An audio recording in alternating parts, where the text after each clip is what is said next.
It's driving me crazy. Um, so in the beginning, when I first brought up this speech, or we were talking about the speech, when I first thought about it. In one of my other classes, I was given a subject matter of government, and so it was my political science class. And so what happened was that I chose this topic, and when this particular class brought up uh, this informative speech, it sort of went down with the same idea that I was thinking about with that topic. So I asked, and she said it was fine. Um, so what happened was in the beginning when about 2 months ago, the Trump fired these inspector generals are called, and they're like the police of the government. And so at first it got me curious, like why would he do that? You know, I didn't know who these people were or what that job held. And so in my research, I found that starting in October 12, 1978, which is about 50 years ago, President Jimmy Carter signed into law the Inspector General's Act, and it established the first 12 inspector generals that were appointed in federal agencies. The Department of State, which is also the name of the Department of Inspector General, is an independent watchdog. They were created by Congress in the wake of the Watergate scandal 50 years ago to prevent the abuse of power by the executive branch, which is usually at this time like President Trump and all that. So President Carter described the new IGs as perhaps the most important new tool to fight against fraud. The president charged the IGs to always remember that their ultimate responsibility is not to any individual, but to the public interest. So the IGs exist to protect us, the taxpayers, money by rooting out corruption, fraud, waste, and mismanagement. Something that Doge is doing, supposed to be doing now. Unfortunately, Doge did not go to the IGs as a reference to where they should start, and they instead just started cutting everybody in there, making a mess. So across the federal government, there are over 70 inspector generals whose mission is to combat fraud, waste, and abuse. IGs bear responsibility for conducting audits, inspections, evaluations, and investigations relating to the programs and operations of its agencies, and for providing guidance and recommendations. Each IG is also responsible for keeping the agency's head and Congress informed about relative problems. All IGs are empowered by and work with the oversight framework set by the IG Act of 1978. As an example, on February 24th, 2022, a couple of years ago, Russia began a full-scale invasion of Ukraine. And in the Department of Defense, 1 billion worth of equipment, which is equivalent to like drones and missiles, were sent to Ukraine, but was not properly tracked. Robert Scorch, former Inspector General, uh, cited in PBS NewsHour, said, "We did something more than 4 dozen reports, programmatic oversight, looking at all aspects of U.S. security agent assistance. Since that time, the U.S. and its allies have helped government of Ukraine, and as a result, the Office of Inspector General and other government organizations have provided oversight of the support by conducting audit, evaluations, and investigations to promote efficiency, ensuring accountability, and preventing waste, fraud, and abuse.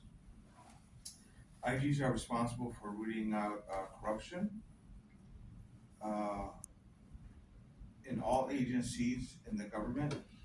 For example, Christy Grimm, another former Inspector General of Health and Human Services, she cited also on PBS.org, um, said we would oversee the FDA, the Centers for Disease Control, the Center of Medicaid and Medicare, And in one case in Tennessee, there was an investigation.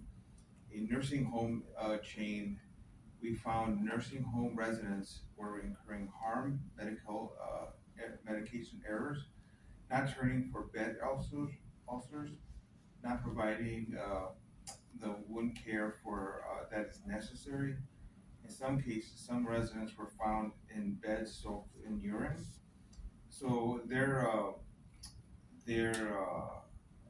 oversight touches every American. The HHS programs they oversee and work with protect people and programs. Office of Inspector General has over 1,600 personnel, um, and they oversee many programs as Medicaid and Medicare alone account for $1.7 trillion in annual spending. IGs are able to recover 1.4 billion. I'm sorry. Yeah, IGs are able to recover 1.4 billion dollars just in 2024. That's about $3.41 for every $1 that they spend, that the government spends. Uh, uh, Excuse me, I got the real wave and not that much time left. So on January 24th, 2025, 4 days into Trump's second term, President Trump went on to fire 17 inspector generals, which caused me to start the whole research. The president can only remove IGs that he hires after he provides a 30-day notice to Congress.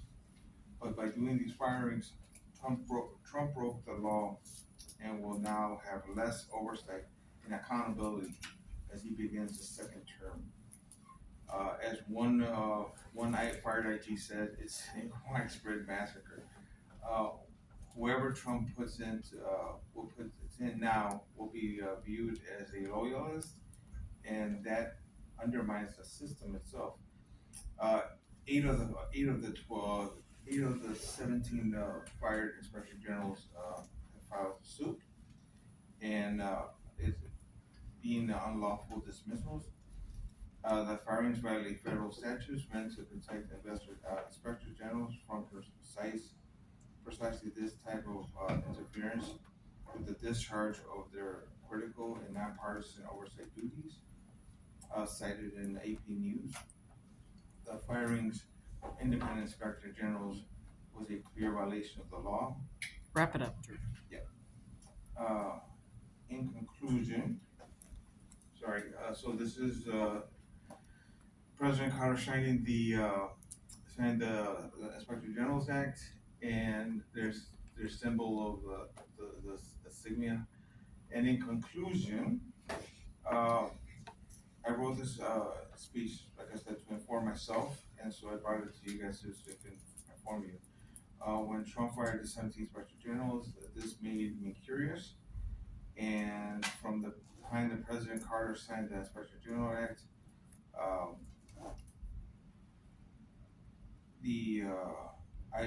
IGs work domestically and across federal government and internationally around the world to ensure corruption, fraud, waste, and abuse is rooted out.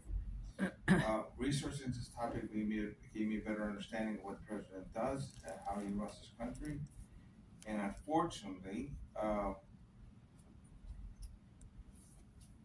it made me mad, and at the same time sad that we elected this, what I would say, criminal, and put him back in the White House. As Christy Grimm, a former Inspector General, said, "We are the eyes and ears of the public, and it's important to remember that, so that there are these kinds of things that the American people and the taxpayers need to know about the Department of Inspector General." Okay, thank